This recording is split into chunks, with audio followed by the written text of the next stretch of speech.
ప్రభునందు ప్రియులు దైవ బిడ్డలందరికీ ప్రత్యేకంగా వందనాలు తెలియజేస్తున్నాను.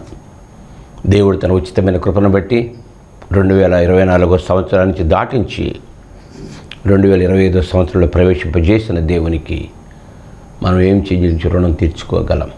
కనుక దేవుడిచ్చిన సంవత్సరాన్ని మనం ఆనందంగా సంతోషంగా కొనసాగించాలంటే మరి దేవునికి ఇప్పుడు వందనాలు చెల్లిస్తూ ఉండాలి. ఆయన చేసిన ఉపకారాలు, మేళ్ళు, గడిచిన సంవత్సరం అంతా అనేక శ్రమలలో, ఇరుకులలో, ఇబ్బందులలో కాపాడిన దేవునికి, నూతన సంవత్సరం మనకి ఇచ్చిన దేవునికి ఎల్లప్పుడూ వందనాలు చెల్లిస్తూ ఉండాలని ప్రభువు పేరట మనవి చేస్తున్నాను. మరి దేవుడు తన యొక్క అనంతమైన కృపచేత ఈ 2025 సంవత్సరాన్ని మనకి ఇచ్చాడు బహుమతిగా. సంవత్సరము దయాకిరీటముగా ధరింపచేసి ఉన్నాడు అని దేవుని వాక్య జ్ఞాపకం. ఆయన దయ, ఆయన కృప. కనుక మరి గడిచిన సంవత్సరం అంతా ఈ టీవీ ప్రోగ్రాం నడిపించడానికి మన ప్రియులు మరి సురేష్ బాబు గారు, రాజా రమేష్ గారు వారు గత 2 సంవత్సరాలుగా ఈ కార్యక్రమాన్ని వారు భుజస్కంధాల మీద మోస్తూ నడిపిస్తూ ఉన్నారు. వారిని, వారి కుటుంబాన్ని సదా దేవుడు దీవించాలని, ఆశీర్వదించాలని వారి కొరకు ప్రత్యేకంగా ప్రార్థన చేస్తూ ఉన్నాను. దేవుని పని చేసేవారు కావాలి, పరిచర్య చేసేవారు కావాలి, ప్రకటించేవారు కావాలి, ప్రార్థించేవారు కావాలి. కనుక ఏ ఒక్కరు చేసే పని కాదు ఇది. కనుక ప్రతివారు, సంఘంలో ప్రతివారు వారు కలిసి పని చేస్తేనే దేవుని పని జరుగుతుంది. కనుక మరి ఒకసారి ప్రత్యేకంగా వారి ఇరువురి కుటుంబాలకి దేవుడు దీవించాలని, 25వ సంవత్సరం అంతా వారు ఆనందంగా సంతోషంగా గడపాలని ప్రభు పేరట మనవి చేస్తూ వారికి వందనాలు తెలియచేస్తూ ఉన్నాను. కనుక గడిచిన సంవత్సరాలన్నీ దేవుడు కాపాడుకుంటూ వచ్చాడు కంటికి రెప్పవలే. అదంతా అయిపోయింది, గతం అది. ఇక భవిష్యత్ వర్తమానంకి వెళుతున్నాం. 2025 సంవత్సరాలు మనం ఉన్నాం. ఈ సంవత్సరాది నుంచి సంవత్సరాంతం వరకు మన జీవితాలు గడపడానికి ఎంతో ఉంది. దాని కొరకు మనం ఎప్పుడు దేవుణ్ణి ప్రార్థిస్తూ ఉండాలి. దేవుణ్ణి మర్చిపోకూడదు. ఒక ఆయన చెప్తున్నాడు, మన వల్ల దేవునికి అవసరం లేదు, కానీ దేవుని అవసరం మనకుంది. ఆరోగ్యం కావాలి, బలము కావాలి, శక్తి కావాలి, ఈ సంవత్సరం అంతా కాపాడాలి. అయితే దేవుడు మనల్ని ప్రేమించి ఆయన మనల్ని కాపాడుతున్నాడు. కనుక నా ప్రియ సహోదరి సహోదరులారా, మన జీవితం అంతా ఆయనతో ముడిపడి ఉందని మరి ఒకసారి ప్రభు పేరట హెచ్చరిక చేస్తున్నాను. మరి మీరందరికీ ప్రత్యేకంగా నూతన సంవత్సర శుభాకాంక్షలు తెలియజేస్తూ ఉన్నాను. ప్రార్థనా టీవీ వారికి, బృందానికి, యాజమాన్యానికి నూతన శుభాకాంక్షలు తెలియజేస్తూ ఉన్నాను. కనుక దేవుడిచ్చిన సంవత్సరాన్ని మనం ఎలా దాన్ని గడపాలో ఇప్పుడు ఆలోచించుకుంటూ ఉండాలి. ఏదో దొరికిందని కదా నిర్లక్ష్యం చేయకూడదు, దాటిపోయాం కదా అని నిర్లక్ష్యం చేయకూడదు. అయ్యా, నాకు సంవత్సరం ఇచ్చావు ప్రభువా, నాకు ఈ దీవెనిచ్చావు నాయన, ఈ కిరీటాన్ని ఇచ్చావు ప్రభువా అని ప్రభుని ఎప్పుడు ప్రార్థించుకుంటూ ఉండాలని ప్రభు పేరట మనం చేస్తున్నాను. ఈ సందర్భంగా బైబిల్ గ్రంథాన్ని నుంచి కొన్ని మాటలు మనం జ్ఞాపకం చేసుకుందాం. దేవుడిచ్చిన మాటలు తేనె కంటే, జుంటి తేనె ధారల కంటే విలువైన మాటలు. అవి మట్టి మోసలో కరిగి ఊదినంత వెండి పవిత్రమైన మాటలు అని దేవుని వాక్యం జ్ఞాపకం చేస్తుంది. కనుక ఈ దేవుడిచ్చిన గ్రంథాన్ని మన దివారాత్రులు చదవాలన్న ఆవశ్యకత మనకుందని ప్రత్యేకంగా ప్రభువు పేరట మనవి చేస్తున్నాను. ఈ సందర్భంగా 1వ తిమోతి రాసిన పత్రికలో 2వ అధ్యాయంలో 1వ వచనం చదవండి. అక్కడ ఒక చక్కని మాట జ్ఞాపకం చేస్తున్నాడు పౌలు గారు, తిమోతికి చెప్తున్నాడు. మనము సంపూర్ణ భక్తియు మాన్యతయు కలిగి నెమ్మదిగా సుఖముగా బ్రతకాలని నిమిత్తము అన్నిటికంటే ముఖ్యముగా మనుషులందరి కొరకు, రాజుల కొరకు, అధికారుల కొరకు విజ్ఞాపనములు, ప్రార్థనలు, యాచనలు, కృతజ్ఞతాస్తుతులు చెల్లించవలెనని మనల్ని హెచ్చరిస్తున్నాడు. తన శిష్యుని హెచ్చరిస్తూ మనకు కూడా ఈ మాటలు జ్ఞాపకం చేస్తున్నాడు. 25వ సంవత్సరంలో మనం ఎలా బ్రతకాలట? సంపూర్ణ భక్తి కలిగి, మాన్యతయు కలిగి, నెమ్మదిగా సుఖముగా బ్రతకాలంటే ఇదొక ఫార్ములా దేవుడు తన దాసుల ద్వారా మనకు తెలియజేస్తున్నారు. ఎవరెవరైతే ఈ నూతన సంవత్సరంలో ప్రవేశించారో, ఈ అదృష్టాన్ని పొందారో, వారికి చెబుతున్న మాట దైవజనుడిగా మనము సంపూర్ణ భక్తి యశస్థితి భక్త, భక్తి యోగ నిరుపద్రవ, భక్తి యోగాన్ముక్తి, మోక్షకారణ సామగ్రియం భక్తిరేవ గరియసి. భక్తి చాలా అవసరమైనది. ఏ దేవుడిని రక్షిస్తున్నాడో, ఏ దేవుడిని రక్షించాడో, ఏ దేవుడిని రక్షిస్తాడో ఆ దేవుని యందు భక్తి మనకు ఉండాలి. నిజమైన భక్తి, సంతుష్టి సహితమైన భక్తి, పవిత్రమైన భక్తి, యథార్థమైన భక్తి, నిష్కళంకమైన భక్తి, సంపూర్ణ భక్తి అంటాడు. The complete. అందుకే భక్తి యోగం అన్నాడు. భూమి మీద భక్తులే శ్రేష్ఠులు, వారు నాకు ఇష్టలు. యెహోవా యందు భయభక్తులు కలిగి ఉండుట జ్ఞానమునకు మూలము, యెహోవా యందు భయభక్తులు కలిగి ఉండుట తెలివికి మూలము, యెహోవా యందు భయభక్తులు కలిగి ఉండుట దీర్ఘాయుషునకు కారణము, యెహోవా యందు భయభక్తులు కలిగి ఉండుట జీవ సాధనము. అది కలిగిన వాడు తృప్తుడై అపాయము లేకుండా బ్రతుకును. భక్తి యశస్థితి భక్త, భక్తి కలిగిన వాడే భక్తుడు. ఆ భక్తి దేవుని యందు మనకు ఉండాలి. దేశం మీద ఉంటే దేశభక్తి అని, తల్లిదండ్రుల మీద ఉంటే తల్లిదండ్రుల భక్తి అని, గురువుల మీద భక్తి అని, వీటన్నిటికంటే ముఖ్యం దేవుని మీద భయభక్తులు కలిగి ఉండాలి. దేవుడి అంటే భయం ఉండాలి, భక్తి ఉండాలి. కనుక ఇక్కడ చెప్తున్నాడు, మనము సంపూర్ణ భక్తియు మాన్యతయు కలిగి నెమ్మదిగా సుఖముగా బ్రతకాలి. 25వ సంవత్సరంలో మనం నెమ్మదిగా, ఏ ప్రమాదాలు లేకుండా, ఏ గొడవలు లేకుండా, ఏ సమస్యలు లేకుండా దేవుని మీద చూసుకుంటూ, ఆయన ఇచ్చే దీవెనలు కృపను పొందుతూ నీ జీవితాన్ని నెమ్మదిగా సుఖముగా గడపాలంటే నువ్వేం చేయాలో గురువుగారు చెప్తున్నాడు, పౌలు గారు. అన్నిటికంటే ముఖ్యముగా నువ్వేమన్నా చెయ్యి, ఈ లోకంలో చేయవలసింది చెయ్యి. వీటన్నిటికంటే ముఖ్యంగా మనుషులందరి కొరకు, ఎండకాయ భూమండలం అంతా ఎంతమంది అయితే ఉన్నారో, ఒకప్పుడు 700 కోట్లు, ఇప్పుడు 1000 కోట్లు దాటిపోయింది ప్రపంచ జనాభా. 1000 కోట్లు జనాభా కొరకు ప్రార్థించబడినాడు. మనుషులందరి కొరకు ప్రార్థనలు, విజ్ఞాపనములు, యాచనలు, కృతజ్ఞతాస్తుతులు చెల్లించవలనని హెచ్చరిస్తున్నాడు మనకి. తర్వాత ఇది మంచిదీను మన రక్షకుడైన దేవుని దృష్టికి అనుకూలం. దేవునికి అనుకూలంగా చెయ్యి. ఏం చేయాలన్నా దేవుని కార్యాలు, భక్తి కార్యాలు చేయాలంటే మన ఇష్ట ప్రకారం చేయకూడదు. ఆయన ఇష్ట ప్రకారంగా, ఆయనకు అనుకూలంగా, ఆయన ఏం చెప్తున్నాడో అలా చేయాలి అని ఇక్కడ పౌలు గారు జ్ఞాపకం చేస్తున్నాడు. కనుక నా ప్రియ సహోదరి సహోదరులారా, రాజుల కొరకు, మనుషులందరి కొరకు, రాజుల కొరకు, అధికారుల కొరకు విజ్ఞాపనములు, ప్రార్థనలు, యాచనలు, కృతజ్ఞతాస్తుతులు చెల్లించవని హెచ్చరించుతున్నాను. ఇది దేవుని దృష్టికి మిగుల విలువలు కలిగినది అని, అనుకూలమైనదని ఇక్కడ జ్ఞాపకం చేస్తున్నాడు. కనుక ప్రార్థనలు, విజ్ఞాపనలు మనుషులందరి కొరకు, రాజుల కొరకు ఇక్కడ జ్ఞాపకం చేస్తున్నాడు. 2వ దినవృత్తాంత గ్రంథములో 14వ అధ్యాయంలో ఒక పాతకాల సంఘటన జ్ఞాపకం చేస్తున్నాడు. 2వ దినవృత్తాంత గ్రంథములో 14వ అధ్యాయంలో ఆసాపు అనే రాజు చరిత్ర కాలంలో ఒక మాట జ్ఞాపకం చేస్తున్నాడు. ఇక్కడ చూడండి, 7వ వచనం చదవండి.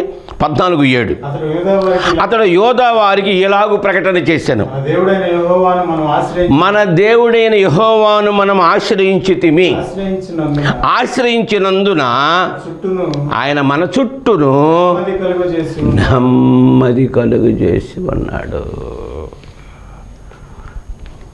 రాజుగారు ప్రజలకు చెబుతున్నాడు, ఆసపు అనే రాజు, అతడు యోధా వారికి ఎలాగూ ప్రకటన చేశాను, మన దేవుడి యెహోవాను మనం ఆశ్రయించితిమి, ఆశ్రయించినందున ఆయన మన చుట్టూ నెమ్మది కలుగు చేసి ఉన్నాడు అని ఇక్కడ జ్ఞాపకం చేస్తున్నాడు. కనుక నా ప్రియ సహోదరి సహోదరులారా, నెమ్మది ఇచ్చేవాడు దేవుడు, సుఖమిచ్చేవాడు దేవుడు, భక్తి ఇచ్చేవాడు దేవుడు. కనుక ఆ దేవుడు మనం స్తుతించాలి, కీర్తించాలి, ఘనపరచాలి. అది ఇక్కడ జ్ఞాపకం చేస్తూ ఉన్నాడు. కనుక మరి ఇది మంచిది, దేవునికి అనుకూలమైనది అని. క్రిస్మస్ పండగ వెళ్ళిపోయింది. అనేక ఆలోచనలు మనం చేసుకుని అనేక విషయాలు చెప్పుకున్నాం. దేవుడు లోకానికి వచ్చాడని పాపాలు పరిహారం చేయడానికి, అపవాదికి లయం చేయడానికి, మనుషులు పరలోకం తీసుకుపోవడానికి, పాపాలు పరిహారం చేయడానికి దేవుడు వచ్చాడని మనం అనేక విషయాలు జ్ఞాపకం చేసుకున్నాం. ఇక్కడ లూకాసు వార్తలో ఒక విషయాన్ని జ్ఞాపకం చేసుకొని చూస్తే, లూకాసు వార్త 2వ అధ్యాయంలో ఇక్కడ ఒక సహోదరి గురించి జ్ఞాపకం చేశాడు. 36 చదవండి. యేసు ప్రభువు లోకానికి వచ్చిన తర్వాత ఆయన మందిరానికి తీసుకుని వెళ్ళారు దేవునికి ప్రతిష్ఠించడానికి. పెనుయేలు కుమార్తె ఉన్న అన్న అను ఒక ప్రవక్తి ఉండెను. ఆవిడ కన్యాత్వం మొదలు 7 ఏండ్లు పెనిమిడితో సంసారము చేసి బహుకాలము గడిచినదై 84 సంవత్సరములు విధవరాలయుండి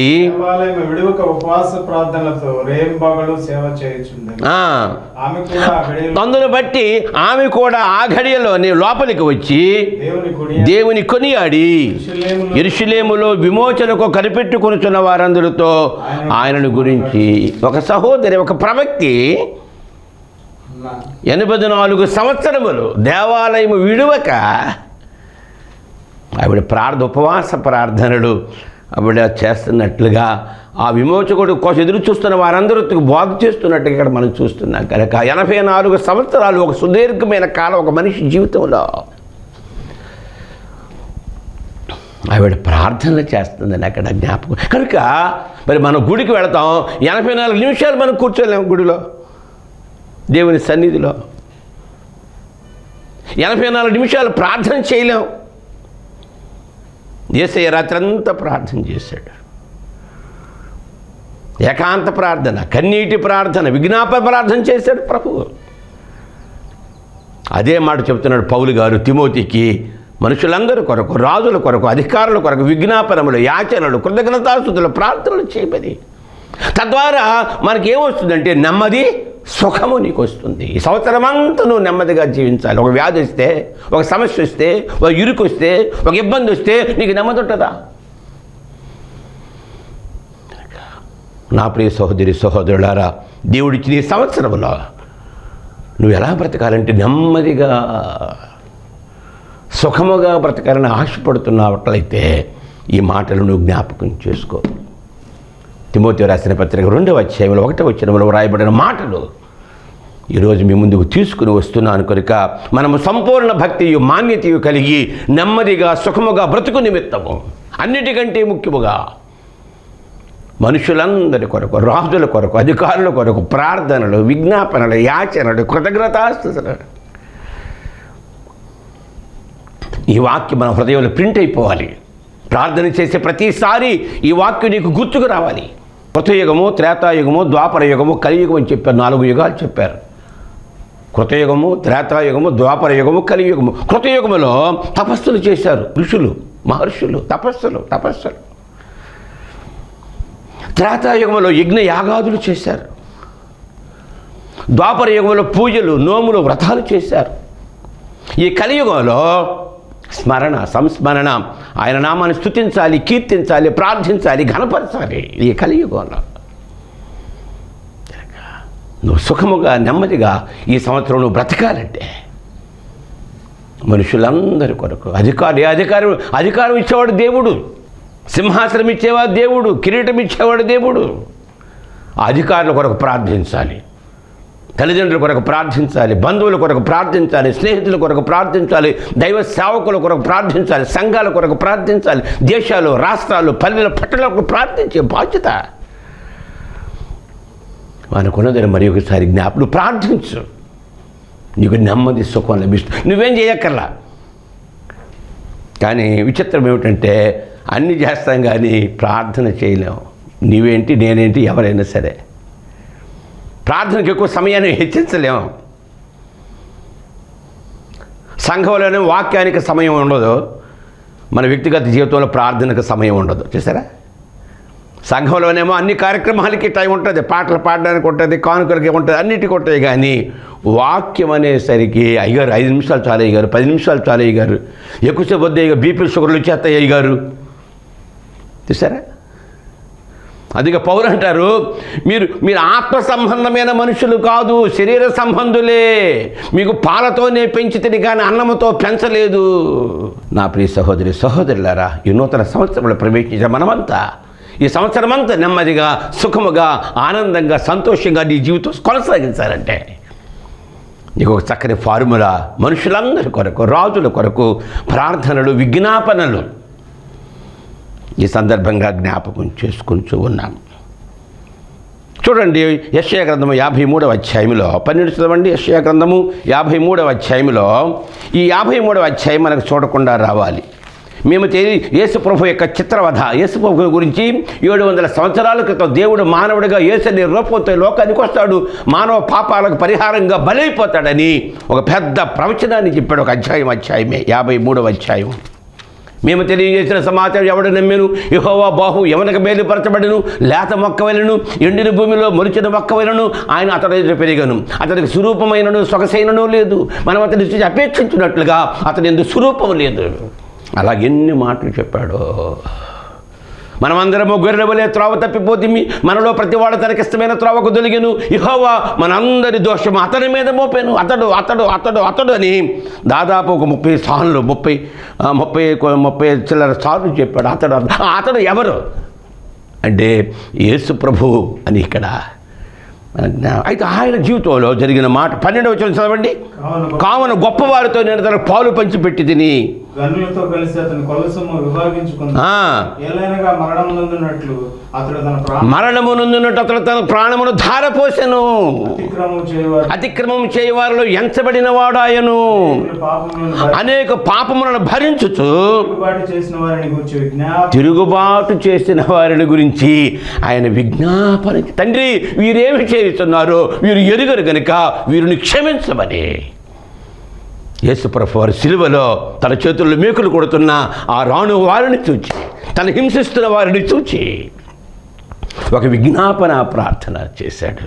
తండ్రి వీరేమి చేస్తున్నారో. ఈ నూతన సంవత్సరంలో నిన్ను బ్రతికించాడు కనుక నువ్వు శత్రువును ప్రేమించమని చెప్పాడు యేసయ్య. శత్రువుని ప్రేమించే ఆ బలం మనకు కావాలి. మనం ప్రేమించేవారిని మనం ప్రేమిస్తూనే ఉంటాం. డబ్బున్నోళ్ళు ప్రేమిస్తాం, పేదవాళ్ళు ప్రేమిస్తాం. బైబిల్ చెప్తుంది పేదవాళ్ళని ప్రేమించాలిరా అంటుంది. మనం ఎప్పుడు దేవునికి వ్యతిరేకమే, దేవుడికి ఎప్పుడు అనుకూలంగా. ఇంట్లోనే అపోజిషన్ అన్నాడు, పార్లమెంట్లో అపోజిషను, అసెంబ్లీలో అపోజిషను, ఇంట్లో కూడా అపోజిషనే. భర్త ఒకటి చెప్తే భార్య ఒకటి చెప్తుంది, భార్య ఒకటి చెప్తే భర్త ఒకటి చెప్తాడు, అపోజిషనే. నా ప్రియ సహోదరుడు, అయిపోయింది 24తో పోయింది ఆ శని. 25వ సంవత్సరంలో మనం శత్రువులు ప్రేమించే స్థాయికి మనం వెళ్ళాలని ప్రభు జ్ఞాపకం చేస్తూ, తనను హింసిస్తున్న తన మీద తిరుగుబాటు చేసిన వారిని గురించి ఆయన విజ్ఞాపన చేశాడట. హెబ్రీయులకు రాసిన పత్రిక 1వ అధ్యాయంలో 1 నుంచి చదవండి. పూర్వకాలం ముందు నానా సమయంలో నానా విధములుగా మాట్లాడిన దేవుడు, పితరులతో మాట్లాడిన దేవుడు ఈ యుగములో యందు అంతమంది కుమారుని ద్వారా మనతో మాట్లాడుతున్నాడు. తర్వాత ఆయన కుమారుని సమస్తమునకు వారసునిగా నియమించి ఆయన ద్వారా ప్రపంచములను ఆయన దేవుని మహిమ యొక్క తేజస్సును ఆయన తత్వం యొక్క మూర్తిమంతమునై ఉండి తన మహత్తుగల మాట చేత సమస్తము నిర్వహించుచు పాపముల విషయంలో పాపాల శుద్ధీకరణ తానే చేసి దేవదూతల కంటే ఎంత శ్రేష్టమైన నామం పొందెనో వారి కంటే అంత శ్రేష్ఠుడై ఉన్నత లోకమందు మహామహుడు దేవుని కుడి పార్శ్వమున కూర్చున్నాడు. అక్కడికి వెళ్ళిపోయాడు యేసయ్య. ఈ లోకానికి వచ్చి 33 సంవత్సరాలు జీవించి మన పాపాల కొరకు, మన అవిధేయతల కొరకు, మన పరిశుద్ధులుగా చేయడానికి, నీతిమంతులుగా చేయడానికి, మన దోషాన్ని కొట్టివేయటానికి ఆయన చనిపోయి తిరిగి లేచి పరలోకానికి వెళ్ళిపోయి తండ్రి కుడి పార్శ్వమున కూర్చున్నాడని చెప్తున్నాడు. అక్కడ ఉండి ఏం చేస్తున్నాడు? హెబ్రీయులకు రాసిన పత్రిక 7వ అధ్యాయంలో అక్కడ ఏం చేస్తున్నాడు యేసయ్య? చూడండి 24 నుంచి చదవండి. ఈయన నిరంతరము ఉన్నవాడు, మార్పులేని యాజకత్వము కలిగిన వాడాయను. ఈయన తన ద్వారా దేవుని యొద్దకు వచ్చేవారి పక్షమున విజ్ఞాపనము చేయుచు నిరంతరము జీవించుతున్నాడు గనుక సంపూర్ణముగా రక్షించుటకు శక్తిమంతుడై ఉన్నాడు. ఇది కథ, యేసయ్య చరిత్ర ఇదే.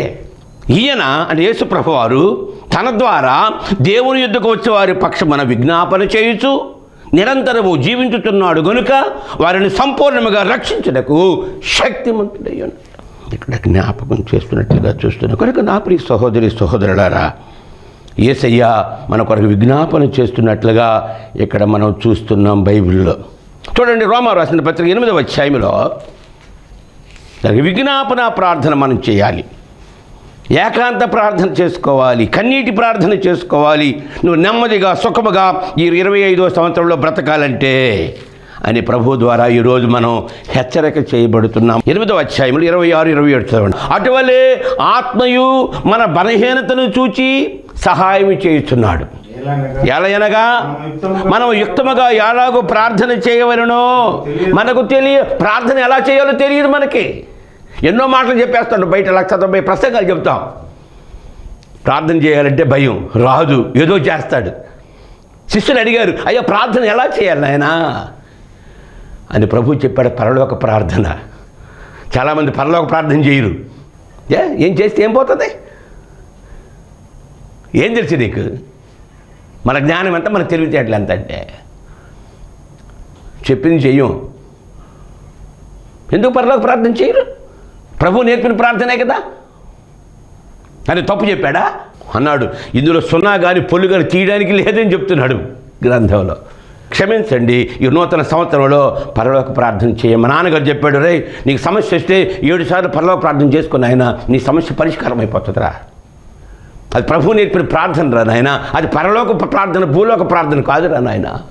అటువలే ఆత్మయు మన బలహీనతను చూచి సహాయం చేయుచున్నాడు. ఎలయనగా మనం యుక్తముగా ఎలాగూ ప్రార్థన చేయవలనో మనకు తెలియదు కానీ తర్వాత ఉచ్చరింప శక్యము కానీ మూలుగులతో ఆ ఆత్మ తానే మన పక్షముగా విజ్ఞాపన చేయుచున్నాడు. తర్వాత మరియు హృదయములను పరిశోధించు ఆత్మ యొక్క మనసు ఏదో ఎరుగుదురు.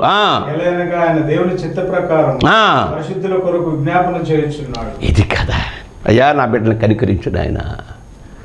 నేను నా రక్తం ఇచ్చి, నా శరీరం ఇచ్చి, నా రక్తం ఇచ్చి సంపాదించానయ్యా నీకోసం. వారి కొరకు విజ్ఞాపన. నేను ఎక్కడున్నాను, నువ్వు అక్కడ, నీ దగ్గర నేను ఉంటాను, నా దగ్గర నువ్వు ఉంటావు. మన దగ్గర ఆ బిడ్డలు ఉండాలి నాయన. ఆయన ప్రభువు విజ్ఞాపన చేస్తున్నాడని ఇక్కడ జ్ఞాపకం చేస్తున్నాడు. కనుక నా ప్రియ సహోదరి సహోదరుల, ఎఫెసీయులకు రాసిన పత్రిక 6వ అధ్యాయంలో 18 చదవండి. ఆత్మ వలన ప్రతి సమయమందును ప్రతి విధమైన ప్రార్థనలను విజ్ఞాపనము చేయుచు ఆ విషయమే సమస్త పరిశుద్ధుల నిమిత్తమై పూర్ణమైన పట్టుదలతో విజ్ఞాపన చేయుచు ఉండేట సంఘానికి మనకు జ్ఞాపకం చేస్తున్నాడు. విజ్ఞాపన ప్రార్థన పరిశుద్ధుల కొరకు దేవుడు తన రక్తం ఇచ్చి సంపాదించిన సంఘమును ఆ పరిశుద్ధుల కొరకు విజ్ఞాపన చేయాలి. ఆయన విజ్ఞాపన చేస్తున్నాడు. దేవుని పరిశుద్ధాత్మ విజ్ఞాపన చేస్తుంది. మనం కూడా ప్రభువుకి విజ్ఞాపన చేయాలని ఇక్కడ ప్రభు పేరటి హెచ్చరిక చేస్తున్నాం. కనుక నా ప్రియ సహోదరి సహోదరులు, మనం చేసే ప్రార్థనలో ఒక భక్తుడు చెప్పాడు 4 విషయాలు ఉండాలట. నువ్వు చేసే ప్రతి ప్రార్థనలో ఒక 4 విషయాలు. ఒకటి, ఆయనను మహిమపరచాలి. ముందుగా ఎడోరేషన్ అంటారు. దేవుని మహిమ, అయ్యా నాకు ఆరోగ్యం ఇచ్చావు, బలం ఇచ్చావు, శక్తి ఇచ్చావు, ఈ సంవత్సరం నాకు ఇచ్చావు, నీకు వందనాలు ప్రభువా. ఓ ఆశ్చర్యకరుడా, ఆలోచనకర్త, బలవంతుడైన దేవుడా, నిత్యమైన తండ్రి అని దేవుని మహిమపరచాలి. రెండవదిగా మన పాపాలు ఒప్పుకోవాలి. అయ్యా నేను అపవిత్రుడు ప్రభువా, పనికి మాలిన వాడిన ప్రభువా, దేవా నా యందు శుద్ధ హృదయము కలుగు చేయి, నా అంతరంగంలో స్థిరమైన మనసు నూతనముగా పుట్టించు. నేను పాపములో పుట్టిన వాడను, పాపములో నా తల్లి నన్ను గర్భము ధరించను. దేవాని కృప చొప్పున నన్ను కరుణించుము. ఇక్కడ జ్ఞాపకం చేస్తున్నాడు. కనుక నా ప్రియ సహోదరి, ఈ నూతన సంవత్సరంలో నువ్వు నెమ్మదిగా సుఖముగా బ్రతకాలంటే, భక్తుడిగా బ్రతకాలంటే, ప్రార్థనాపరుడిగా బ్రతకాలంటే, ప్రజలందరి కొరకు, మనుషులందరి కొరకు, రాజుల కొరకు, అధికారుల కొరకు ప్రార్థించేవాడుగా ఉండాలని ఈ యొక్క సమయంలో ప్రభు పేరట హెచ్చరిక చేయబడుతున్నావు. కనుక ఒకటి, ఆయన మహిమపరచాలి. 2, మన పాపాలు ఒప్పుకోవాలి, క్షమాపణ పొందాలి. 3, కృతజ్ఞత కలిగి ఉండాలా. యెహోవా నా ప్రాణం యెహోవాను సన్నుతించుము, ఆయన చేసిన ఉపకారములలో దేనిని మర్చిపోవద్దు. ఆయన నీ దోషములన్నిటినీ క్షమించేవాడు, నీ సంకటములకు గుర్తించేవాడని ఆయనకి కృతజ్ఞతాస్తుతులు చెల్లించాలి. 4వదిగా సప్లికేషన్ అంటాడు, అంటే విజ్ఞాపనలు చేయాలి. నీ బంధువుల కొరకు, నీ కుటుంబం కొరకు, నీ స్నేహితుల కొరకు, హిందువుల కొరకు, మహమ్మదీయుల కొరకు, బౌద్ధుల కొరకు, అన్ని మతాలు, కులాలు, జాతుల ప్రజల కొరకు ప్రభు విజ్ఞాపన చేయాలి అని ఇక్కడ జ్ఞాపకం చేసి, లోతు కొరకు వాళ్ళ చిన్నాయన గారు, పెద్దనాయన గారు, అబ్రహాం గారు ప్రార్థన చేస్తున్నారు. అయ్యా అబ్రహాం, సొదొమ గొమొర్రా పట్టణాల యొక్క గతి నాకు వినబడుతుంది, వారి పాపం ఎక్కువైపోయింది, వారు నాశనం చేయడానికి వెళ్తున్నాను. ఏంటి, వాట్ ఇస్ ద రిప్రజెంటేషన్, ఏంటి నీ విజ్ఞాపన? అయ్యా అక్కడ 50 మంది ఉంటే, 40 మంది ఉంటే, 5 తక్కువైతే అలా చివరికి 10 మంది దగ్గర తీసుకొచ్చాడు. విజ్ఞాపన, అబ్రహాం చేసిన విజ్ఞాపన ప్రార్థన చేత ఆ లోతు కుటుంబాన్ని రక్షించాడు. ఇక్కడ నెహెమ్యా ప్రార్థన చేస్తున్నాడు 1:4. ఈ మాటలు వినినప్పుడు నేను కూర్చుండి ఏడ్చి కొన్ని దినములు దుఃఖముఖుడనై ఉండి ఉపవాసం ఉండి ఆకాశమందుల దేవుని ఎదుట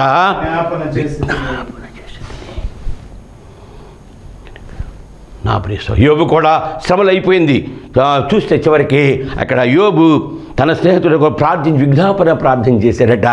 దేవుడు వాళ్ళని రక్షించాడని, తనకి స్థితి మరలా క్షేమస్థితి కలిగిందని ఇక్కడ జ్ఞాపకం చేస్తున్నాడు. చూడండి, యోబు 42:10 చివరిగా. మరియు యోబు తన స్నేహితుల నిమిత్తం ప్రార్థన చేసినప్పుడు యెహోవా అతని క్షేమస్థితిని మరలా దయచేసి, ఎంత బాధలు పడ్డాడో, ఎన్ని శ్రమలు పడ్డాడో, పిల్లలు చనిపోయారు, ఆస్తిపోయింది, శరీరం పాడైపోయి ప్రాణాపాయ పరిస్థితుల్లో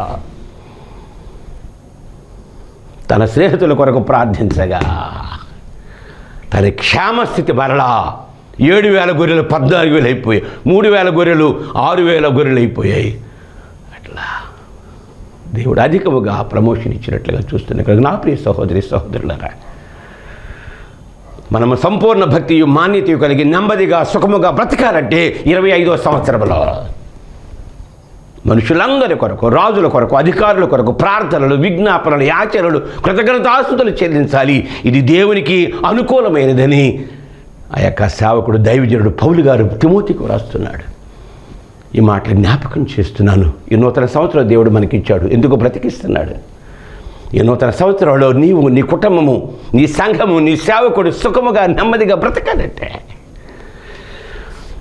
మనుషులందరి కూడా విజ్ఞాపనలు. అయ్యా ఆ కుటుంబం పేదవాళ్ళు, అనాథాలు, దిక్కులేని వాళ్ళు, విధవరాండ్రు, పిచ్చివాళ్ళు, గుడ్డివాళ్ళు, మగవారు ప్రార్థించవలసిందిగా మనవి చేస్తూ ఉన్నాను. ప్రార్థనకి ఎక్కువ సమయం ఇవ్వండి. ప్రార్థనకి ఎక్కువ దివారాత్రులు ప్రార్థించేవాడు ధన్యుడట. దివారాత్రులు ప్రార్థించడానికి మనం ఇష్టపడాలని మరి ఒకసారి ప్రార్థనే దేవుడు మనకిచ్చిన గొప్ప ఆయుధం. నువ్వు ప్రార్థించు, నీకు నెమ్మది సుఖం కలుగుతుందని దేవుని వాక్యం సెలవిస్తుంది. ఈ మాటలు మీ హృదయంలో నింపబడినట్టుగా ప్రార్థన. మమ్మల్ని మిక్కిలిగా ప్రేమించిన మా పరలోకపు తండ్రి యేసయ్యనికే స్తోత్రాలు. ఈ నూతన సంవత్సరం మాకు ఇచ్చా. ఈ సంవత్సరం సుఖముగా నెమ్మదిగా బ్రతకడానికి ప్రభువా మనుషులందరి కొరకు, అధికారుల కొరకు ప్రార్థనలు, విజ్ఞాపనలు చేయమని సెలవిచ్చావు. అటువంటి గొప్ప భాగ్యాన్ని మా అందరికి అనుగ్రహించి నీవే మహిమా ఘనత ప్రభావాలు పొందుకొనమని యేసయ్య శక్తి కలిగిన నామాన్ని వేడుకొనుచున్నాను తండ్రి. ఆమేన్. మన ప్రభువును రక్షణ యేసుక్రీస్తు కృపయు తండ్రి అయిన దేవుని ప్రేమ పరిశుద్ధాత్మ సహవాసం నిరంతరము మీకు మీ కుటుంబాలకు తోడుగా ఉండి అధికముగా వర్ధిల్ల చేయునుగాక. ఆమేన్.